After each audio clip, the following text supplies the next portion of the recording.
এ কেমন ধারা তোমার হে হরি, শুধু ভক্তে চাও তোমার চরণ তরি দিতে, শুধু ভক্তে চাও তোমার চরণ তরি দিতে। আর বলবে না।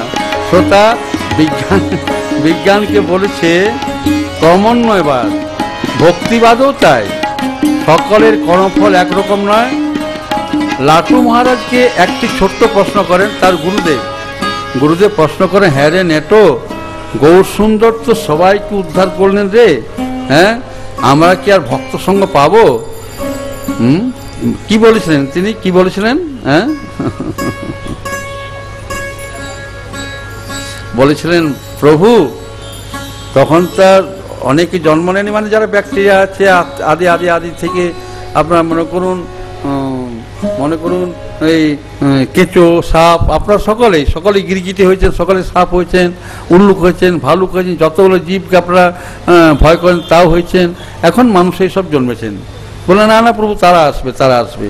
শ্রোতা, লাটু মহারাজ উত্তর দিচ্ছেন সরল মানে, হ্যাঁ আমাদের আমাদের আমাদের আমাদের জগন্নাথ দেবের এই চোখ দুটি এত বড় বড় কেন? আমরা শেষ কথা বলছি, হ্যাঁ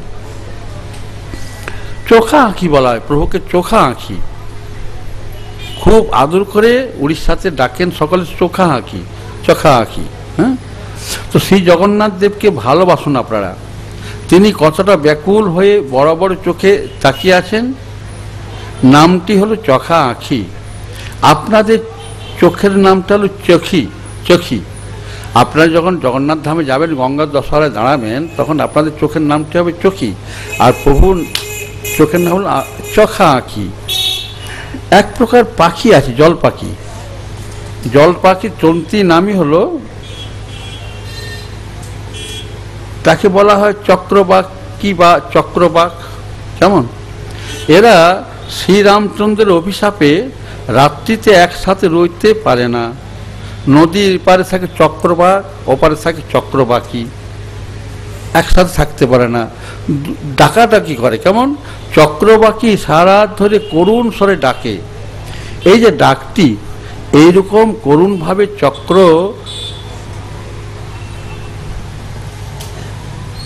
চক্রবাকি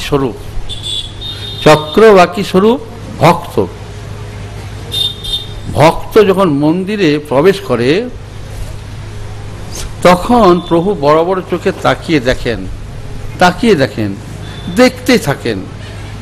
চক্রবাকির মতো কাঁদা আর প্রভুর দশাটা প্রভুই জানেন।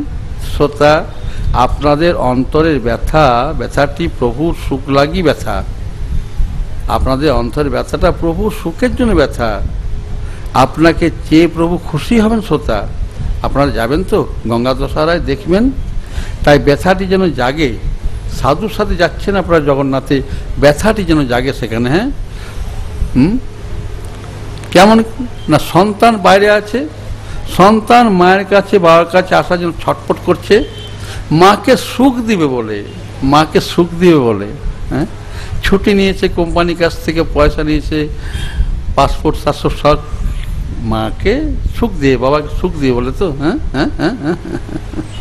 বর্তমানে শিক্ষিত সন্তানগণ এটা, এই ভালোবাসাটা ধারে না, ভালোবাসাটা ছল করে তারা ছল করে। মা বাপ বিরহ দুঃখময় নিদারুণ দশায় পড়ে থাকে, সন্তান তার নিজ স্বার্থে ভালোবাসার ছলটাই দেখায়। তাই শ্রোতা, জগবন্ধুর সাথে এমনটি যেন করবেন না, ছল করবেন না। ছল অর্থাৎ কিছু চাইবেন না যেন, হ্যাঁ কিছু চাইবেন না, এটা দাও, ওটা দাও, সেটা দাও।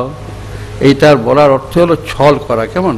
উৎকণ্ঠিত, ব্যাকুলিত ভাবটি যেন আসে। কেমন?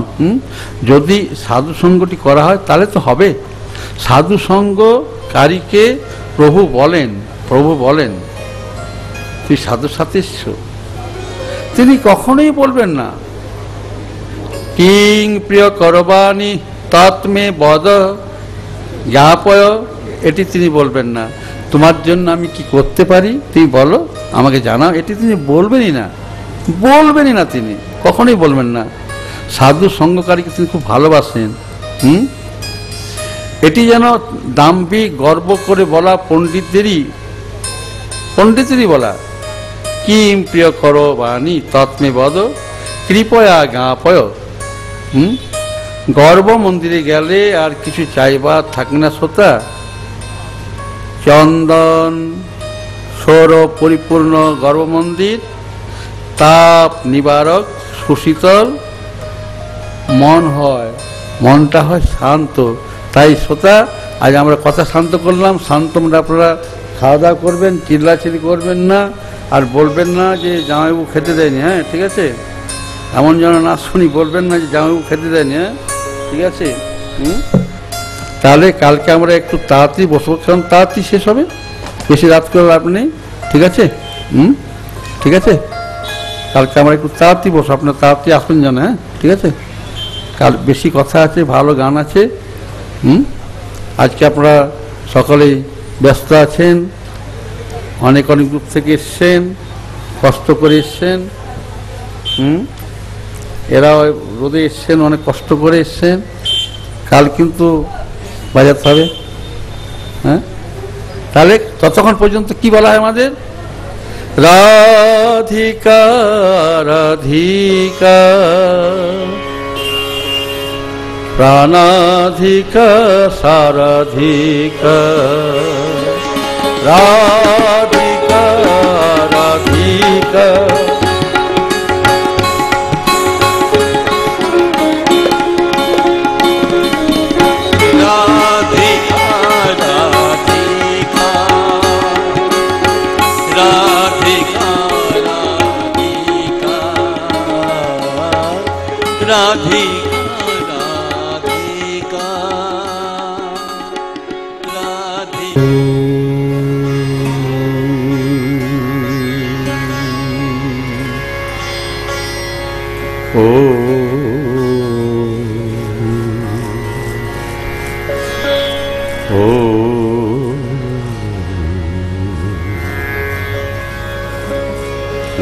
गुरु ब्रह्मा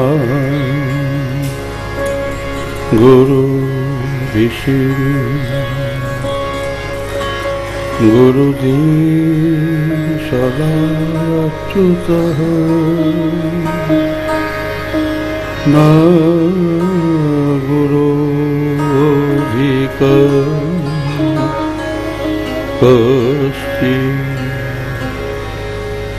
तेषु लोकेषु विद्यते।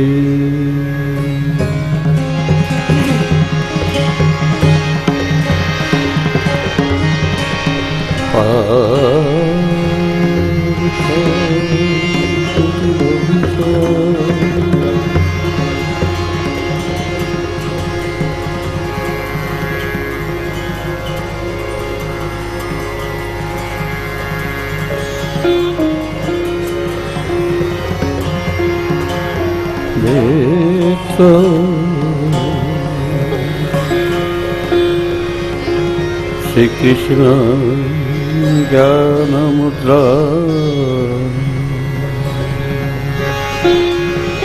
स्वरूपम्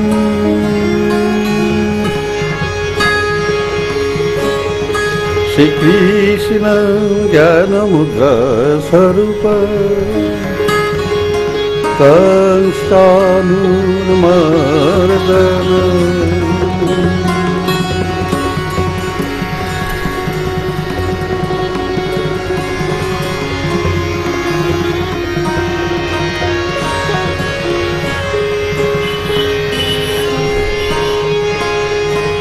सर्वोपनिषद गावो दुग्धम गीतामृत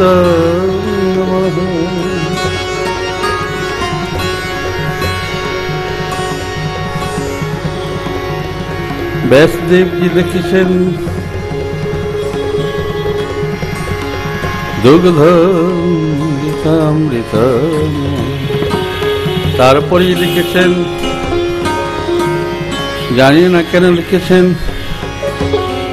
যদি লিখতেন নন্দনন্দনম তাহলে মানা তো ভালো। লিখেছেন বসুদেবং সুতং দেবং কংসানুরমর্দনম।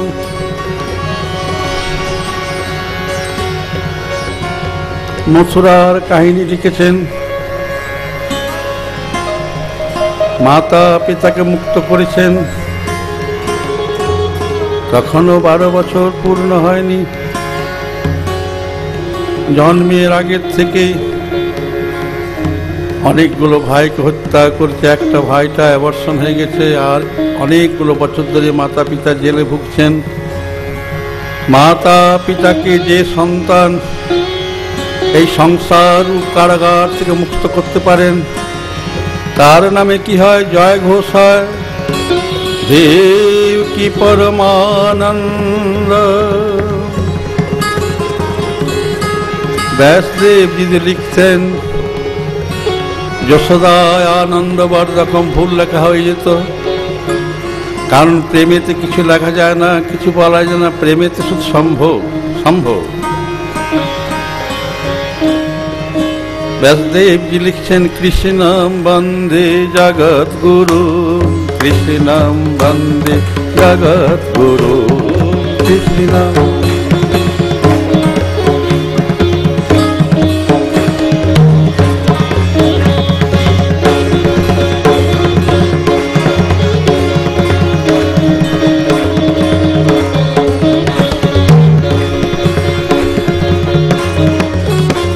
গীতায় লিখেছেন কৃষ্ণম বন্দে জগৎগুরু। বৃন্দাবনে কৃষ্ণ নামে জয় নেই, সেখানে কি জয়? সেখানে জয়টা আলাদা, আমরা পরে গাইব। বৃন্দাবনের বাইরে কৃষ্ণ কৃষ্ণ কৃষ্ণ কৃষ্ণ কৃষ্ণ কৃষ্ণ কৃষ্ণ কৃষ্ণ কৃষ্ণ কৃষ্ণ।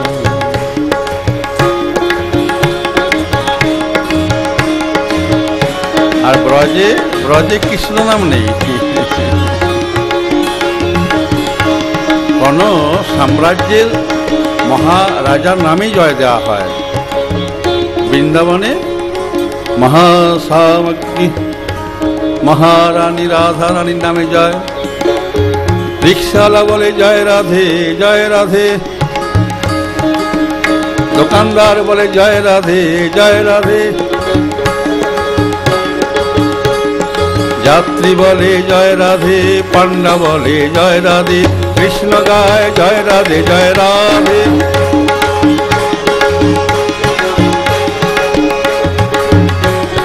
বৃন্দাবনে জয় রাধে, বৃন্দাবনের বাইরে কৃষ্ণ কৃষ্ণ কৃষ্ণ কৃষ্ণ কৃষ্ণ কৃষ্ণ কৃষ্ণ কৃষ্ণ কৃষ্ণ কৃষ্ণ। বৃন্দাবনে বলা হয় শ্রীকৃষ্ণ, আর বৃন্দাবনের বাইরে কৃষ্ণ কৃষ্ণ কৃষ্ণ কৃষ্ণ কৃষ্ণ কৃষ্ণ কৃষ্ণ কৃষ্ণ কৃষ্ণ কৃষ্ণ।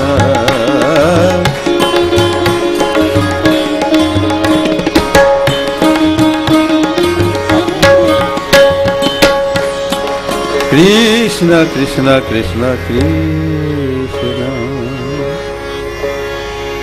কালকে আমরা আলোচনা শুনেছি শ্রী জগন্নাথ দেবের অঙ্গহানি কেন হয়েছে।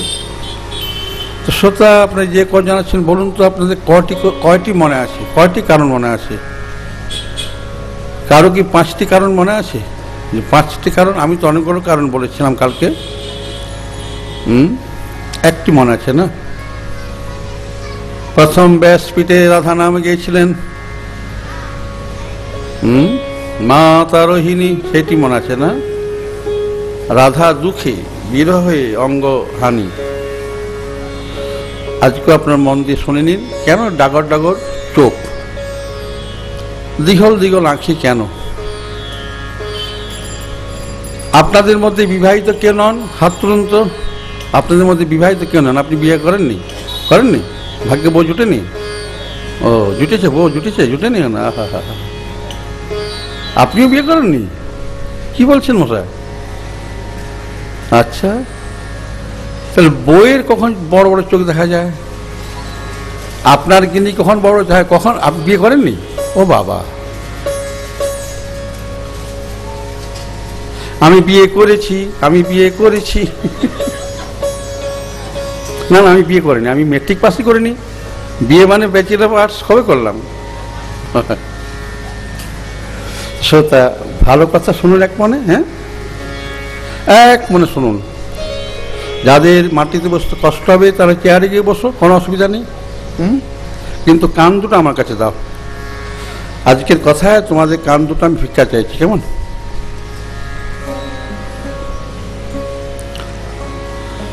এক মনে শুনুন। শান্ত, শিবময়, পরমানন্দময় গর্ভ মন্দির কোথায়? পুরীধাম। পুরীধামের গর্ভ মন্দির। আপনারা সকলেই পুরী গেছেন, একবার চিন্তা করুন, মানুষ নয়নে ভাবুন। রত্নবেদিতে দুই ভাই আর বোন, লোলম অনায়াসম আবার পরমায়াসম বিগ্রহে, নাথম অনাথম বিগ্রহে, বিশেষ আভাসম অনাভাসম বিগ্রহে, বিশেষ চিত্ত বিশেষে প্রতিভাসিত, আবার মিথ্যা জ্ঞান মোটেই নাই। মিথ্যা জ্ঞান অর্থাৎ বিষয় সম্পত্তি ভাবনা, কামনা বাসনা। প্রেম ছাড়া কিছু নাই গর্ভ মন্দিরে। পুরীধাম নিত্য দর্শন উৎসব, মাত্র দর্শন উৎসব, আর কিছু না। আর কি আছে? দর্শন উৎসব মানে নয়ন আনন্দ, নয়নে আনন্দ লাভ, নয়ন আনন্দ। সকলের নয়ন আনন্দ দান করেন প্রভু শ্রী জগন্নাথ দেব। আপনি যতবার দেখবেন ততবারই নয়ন আনন্দ লাভ হবে। ব্যাকুল প্রাণে ক্ষণ কালো যদি নয়ন আনন্দ লাভ করা হয়, মানব জীবন ধন্য হয়ে যায়, ধন্য হয়ে যায়।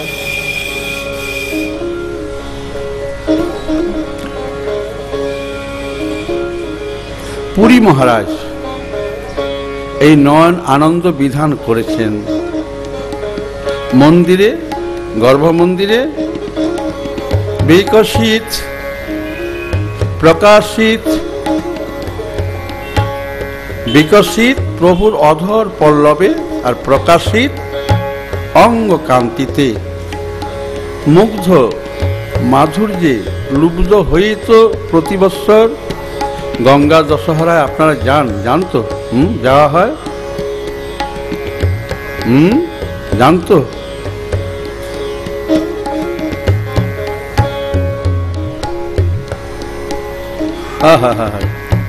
কি না কৃপা করেন প্রভু, হ্যাঁ প্রভু কি না কৃপা করেন, কি না কৃপাময় প্রভু বলুন। এই দুর্দিনে বাজারে 500 টাকা 1000 টাকার চক্করে এই বুড়ো সাধুটা আপনাদের তো আনন্দ দিচ্ছে। পুরুলিয়া জেলায় লক্ষ লক্ষ লোক মহাপ্রসাদ পেয়েছে, আবার শিখণ্ডে এত বড় উৎসব হয়েছে, আশ্রমে তো হচ্ছেই মাসে 1-2 করে প্রোগ্রাম। তাহলে আপনাদের একটা মেয়ের বিয়ে দিতে গিয়ে আপনারা নাজেহাল হয়ে যাচ্ছেন, না? বা একটা ছেলের পৈতা দিতে গিয়ে কি করে কি হবে না হবে। আর সাধু একটা করে সাধু একটা কারণেই নাজেহাল হয়, যদি ভক্তরা না আসে। ভক্তরা যদি শুনতে না আসে তখনই সাধু নাজেহাল হয়ে পড়ে, না জানি আমার কথা এদের ভালো লাগে না। শ্রোতা, এই দেহটি তো পুরুলিয়া জেলা থেকে এসছে, পুরুলিয়া জেলা থেকে। তো পুরুলিয়া জেলার মোটা ভাষা। জগন্নাথ দেব কিন্তু চিন্তা করেনি যে পুরুলিয়া জেলায় সাধুটা আসে, তিনি কিন্তু কৃপা করে নিয়ে এসছেন। মা কালীর উপাসক ছিলাম, মা কালিয়াকে বললেন, ভাইয়া স্কুল নিয়ে যাও, মেরা বেটা को ले जाओ। প্রভু এসে নিয়ে চলে গেলেন।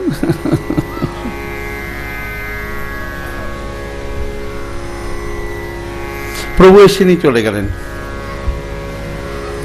শ্রোতা, ভক্ত মনসাদ লাগি ভগবানের নিজ মনোবাসনা পূরণ করেন ভগবান নিজে।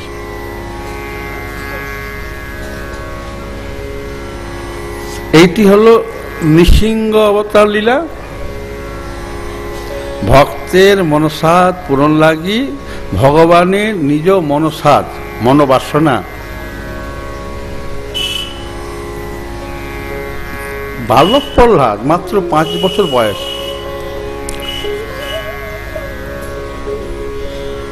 সে জানে সর্বম বিষ্ণুময়ম জগৎ, সর্বত্র বিষ্ণু আছেন। যখন দ্বৈতপতি বললে প্রহ্লাদ প্রহ্লাদ প্রভু অস্তি চেত তব হরি সর্বত্র মে দর্শয়, মে দর্শয়, আমাকে দেখাও। বাপ বেটার লড়াই, বাপ বলছে ছেলেকে আমাকে ভগবানকে দেখাও। তুমি যে খুব বড় মুখ করে বলছো ভগবান সর্বত্র আছে, আমাকে দেখাও। স্তম্ভে চয়নম এতি মে দর্শয়, এই যে স্তম্ভটা দেখছো, এই স্তম্ভের মধ্যে আমি দেখতে চাই।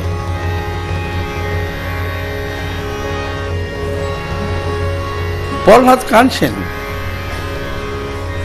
আজকে আমার পিতার মনে হরি কথা শোনার ইচ্ছা করেছে, কাঁদছেন। আজ আমার পিতার জন্ম সার্থক হলো, দ্বৈতকুল সার্থক হলো, আজ আমার পিতা ভগবানকে দেখতে চাইছেন। কিন্তু প্রহ্লাদ কাঁদছেন, আনন্দে কাঁদছেন, আমার পিতা হরিকে দেখতে চাইছেন। ভক্তের মনসাদ পূরণ করার জন্য ভগবানের সাধ জেগে যায়, সাধ জেগে যায়। ভক্ত করলেন প্রার্থনা, আর ভগবান শ্রীহরি নিজ মনসাদ পূরণ করলেন। অনেকদিন ধরে ভগবানের সাধ জেগেছিল, ভক্তের রসটা আমাকে পান করতে হবে, ভক্তের মনটা আমাকে জানতে হবে, ভক্তের প্রেমটা আমাকে পেতে হবে, ভক্তকে নয়ন ভরে দেখতে হবে, ভক্তকে নয়ন ভরে দেখতে হবে। ভগবানের সাধ, ভগবানের সাধ ছিল, সাধটা ছিল যুদ্ধ করব। নিজেরই 2 দাড়ি জয় বিজয়কে তৈরি করলেন শত্রুরূপে, হিরণ্যকশিপু হিরণ্যাক্ষ। কিন্তু মাঝখানে একটা লোভ এসে গেল, ভক্ত দর্শন করতে হবে, তার শ্রোতা পিতার সাথে যুদ্ধ হবে, তারই পুত্র ভক্ত হবে। কি লীলা দেখুন। এই জন্য আপনাদের আমি বলি, আপনারা কারুর দোষ দেখবেন না, আপনারা কোনোদিন কারুর দোষ দেখবেন না। পৃথিবীতে দোষ বলে কিছু নাই, পৃথিবীতে দোষ বলে কিছুই নাই, কিচ্ছু নাই, কিচ্ছু নাই। করুণা জলনিধি প্রভু জগন্নাথ দেব কি করলেন? এই কলিতে শ্রোতা, এই কলিতে, এই ঘোর কলিতে প্রভু দাঁড়িয়ে আছেন, পুরী ধামে দাঁড়িয়ে আছেন। আপনাদিগকে দর্শন করবে বলে দাঁড়িয়ে আছে, এটা তো মিথ্যা নয়। ভক্ত যাবে, প্রভু দর্শন করবে, এটা তো কোনো মিথ্যা নয় শ্রোতা।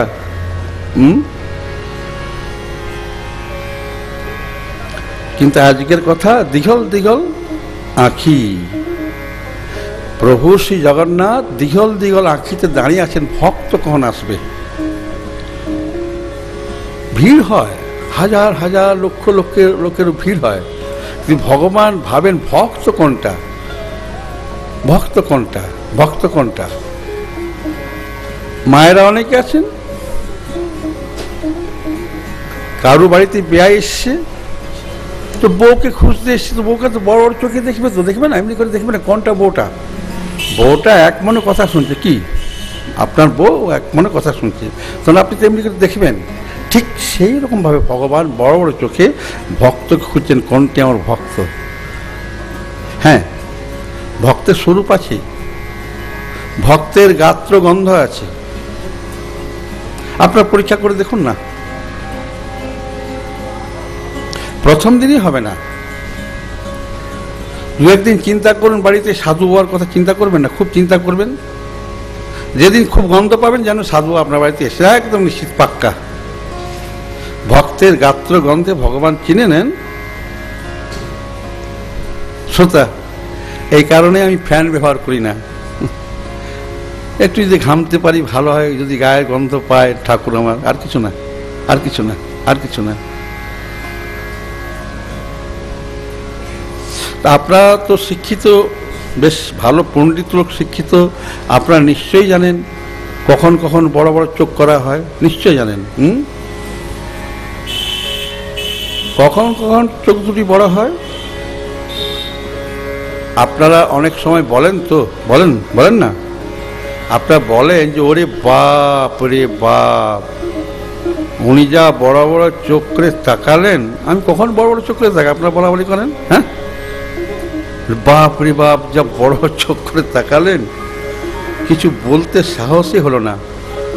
একে তোমার পিটপিটি ছোট ছোট চোখ, তাতে কখন বড় করি, চোখ বড় করতে আমার চোখগুলো ছোট হয়ে যায়। তো শ্রোতা, এই তো আমার কথা আমি মনেতে রাখলাম যখন আপনারা বললেন, কখন বড় বড় চোখ করলাম। আপনাদের অনেকেই বলেন যাওয়ার সময়, বাড়ি ফেরার সময় বলেন তো বাপরে বাপরে। আজকের কথা, প্রভুর বড় বড় চোখ। শিল্পীর নিজ হাতে গড়া চোখ তো এমন হবে না। শরীরের প্রথম আঁকা কি এই চোখ দুটোই শিল্পীর? মূর্তি তৈরি করলে তো কোনো শিল্পী প্রথমে চোখ আঁকে না। আমি জানি না, কিন্তু মনে হয় নাকি প্রতিমারই আদেশ ছিল যে আগে আমার চোখ দুটি তৈরি করো। এই বড় বড় চোখে, অনিমেষ নয়নে কত কাল প্রলয় পর্যন্ত থাকা হবে, সেইভাবে চোখ দুটি এঁকে দাও। তা তো কেউ জানে না কতদিন এইভাবে অনিমেষ নয়নে ভক্ত হবে। না, রাসলীলাতে প্রভু বাঁশি বাজিয়েছিলেন, গোপীরা এসেছিলেন, প্রভু বললেন স্বাগতম সুস্বাগতম, সকলে অবাক, নিজের লোককে স্বাগত জানাচ্ছে, কি ব্যাপার? তখন তারা লজ্জা কি করেছিল না, মাটির দিকে তাকিয়ে পায়ে নখ দিয়ে মাটি কুড়ছিল। এটা করে সবাই, আপনারাও করেন নিশ্চয়। যখনই বইয়ের কাছে আপনার কোনো একটা দোষ ধরা পড়ে, তখনই তো আপনি নত হন। তো তাহলে এই যে চোখ, মানুষের গুণের যে বিচারটা চোখেতে ধরা পড়ে, চোখ দুটি তাদের প্রিয় সাথীকে খানিকটা চালনা করে বই কি। এই চোখ দুটি চোখের প্রিয় সাথী। তো চোখের প্রিয় সাথী কে বলতে পারবেন আপনারা? হ্যাঁ, চোখের প্রিয় সাথী কে? চশমা না ভাবছেন চশমা? হ্যাঁ, চশমা না, চোখ দুটো আছে, প্রিয় সাথী কে? প্রিয় সাথী।